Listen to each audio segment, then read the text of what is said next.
of great storytellers, a lot of great stories. The first one up is going to be Adrienne Frost.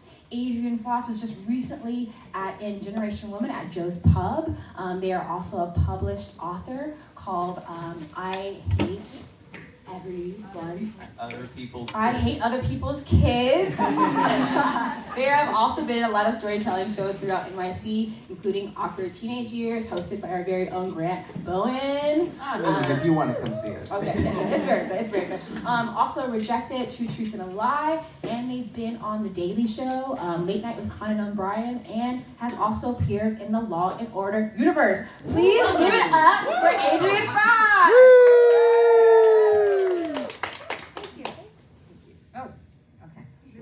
All right. Hi. Okay. Can you hear me? Okay. Is it? All right. Am I too? Can you move? Yeah, it's fine. No, it's fine. Okay. So I always stop to pet dogs.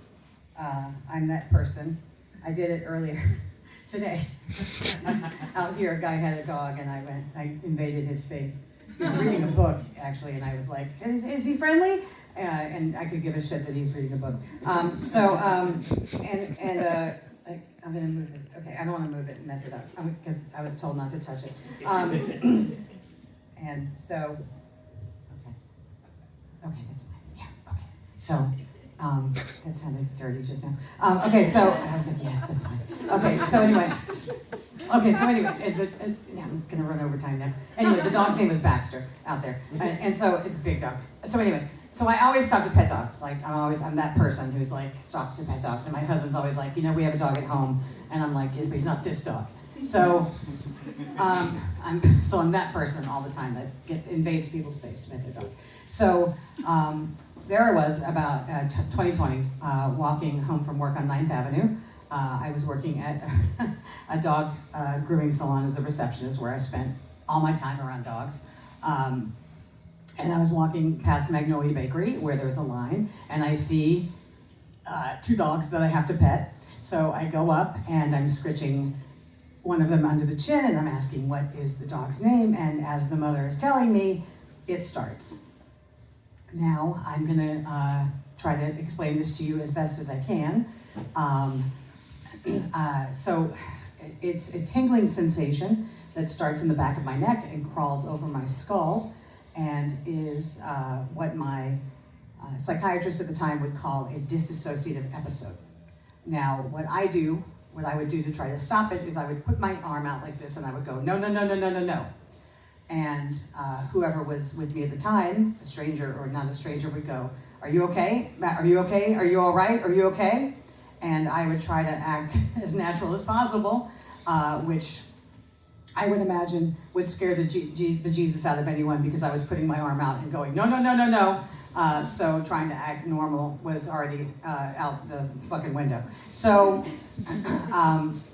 by that time, it was too late, because it had already started, and it had taken over. I was in a dream state. Not a good dream or a bad dream, just sort of a strange dream. I will try to explain it. It's like it's like a memory that you've never had,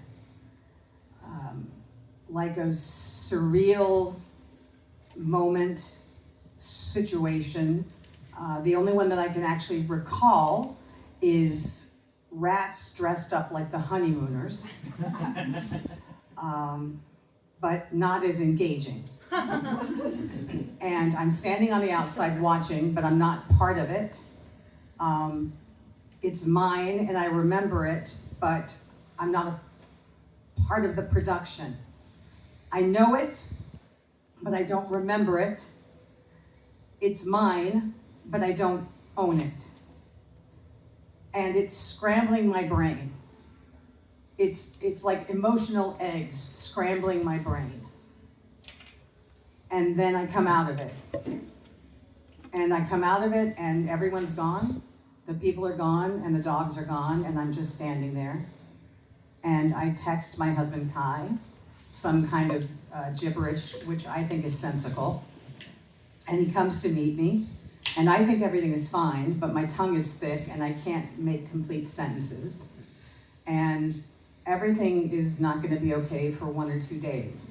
I'm not going to remember certain names or numbers or who people are or where I am, and I'm going to have terrible headaches, and I'm going to be very tired, very sleepy. And that's the end. And it sometimes happens in public, it sometimes happens at home, and it's always the same. So I would call my psychiatrist again, and he would have me come into the office again, and he would say it was a dissociative episode again, and he would up my antidepressants, usually Wellbutrin and Zoloft again, and he would ask me if I was in therapy working on my trauma again, and I would say yes again. And then we would call it a dissociative episode again, and I would say, but is that really what it is, Mr. Psychiatrist? Because I don't know, but I was supposed to trust him. But I also kind of wanted to trust myself and what was going on, and this was more of like a journey in my brain, it felt like. And the one thing about having PTSD and having been abused and having trauma is that you learn not to trust anybody but yourself. So there is a bright side to trauma. So, I went on about my life, and then in 2020, a little bit later, one night, Kai woke up, and I was in bed with my arms straight out like a wooden soldier, and my eyes were open, and he started talking to me, and I wouldn't respond. And then I put my arms down, and I sat up, and he started calling my name, and I wouldn't respond. And he kept saying my name, and then I stood up, and he touched me, and I started to fight him. Now, he is strong. He works out with kettlebells, and I work out with nothing. And so I start fighting him, and I'm trying to get out of the room, and I'm trying to fight, and he's calling 911 with his good hand. I mean, this guy's strong. And finally, the police came and zip-tied me like idiots. And then the dog is in the bathroom barking, and the EMTs come, and they shoot me with something to knock me out, and they get me on a gurney, and Kai's crying, the dog's barking, and they're wheeling me out on a gurney, and they're saying, do you know what year it is? And I got it wrong. They said, do you know what month it is? I got it wrong. They said, do you know who the president is? I said, fucking Donald Trump. And they said, she's coming out of it. And they did an EEG on my brain, which showed nothing. And so we decided at that point to get a neurologist. So we got a neurologist who was probably the most cantankerous neurologist that you've ever met in your life. We got to the office, and the girls at the front desk had just gleefully ordered Chinese food. They were very happy that it had arrived. We got into the office, and Dr. Grumpy was like, well, I don't know what it is. It could be seizures, it could be dissociative episodes, I don't know, but why don't you take this medication for whatever this is? And I was like, well, what is this, Dr. Grumpy? Do you know? Because I don't know. There's nothing worse than not knowing what something is when you know that it's something, but you can't stand up for yourself and say, I know that this is something. And we figured maybe he was just pissed because he couldn't get his General Chow's chicken. And so we left, and we were like, you know what? This was just a one-off. This was just a freak accident. This guy is an idiot. He's pissed off about spring rolls. We're not going to fill this prescription. We're going to go home. We're just going to forget about this. We're going to move on. And so a couple months later, we're watching television, and I start to put up my hand, and I go, no, no, no, no, no, no, no, no, no.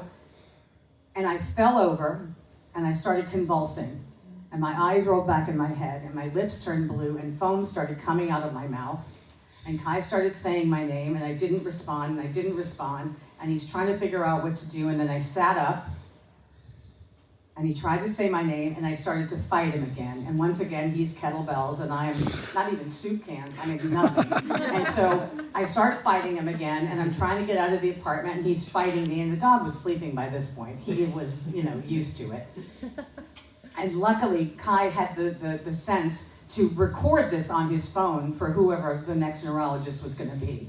And this went on for 90 minutes, and I'm calling for my mother, and I'm calling for my brother, and then I came out of it, and I didn't remember any of it. And I found Dr. Laura Marcuse, head of epilepsy neurology at Mount Sinai. You know her? No shit! Yes! She's fucking amazing, right? I get on I get on a call with her, right? We do FaceTime, right?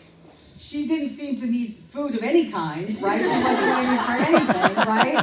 She ordered an MRI, not orange beef, and, right? She had the kindest face in the world, right? Is she awesome?